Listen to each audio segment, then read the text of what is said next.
და სოლომონი ვინ არიან? ამას საიდან? შენ საიდან იცი? საიდან ვიცი და ძილში ბოდავდი, ეკა და სოლომონი, უი.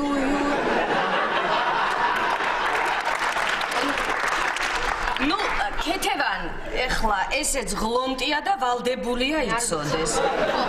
უთხრათ. ესე იგი, ეკა არის ჩვენი ახლობელი. სოლომონი არის ეკას უფროსი და ასაკითაც დიდია. და ой, იმიტომ რომ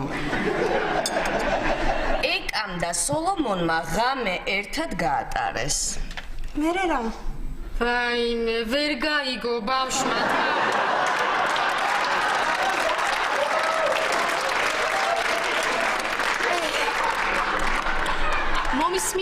მომისმინე გვაცა.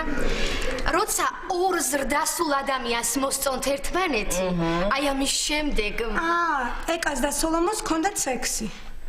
მერე რა? ვაიმე, ეს რა მესმის ამ ოჯახში? ქეთევან, ვინ მომითრიეს? შენ ჩამომითრიე, შენ.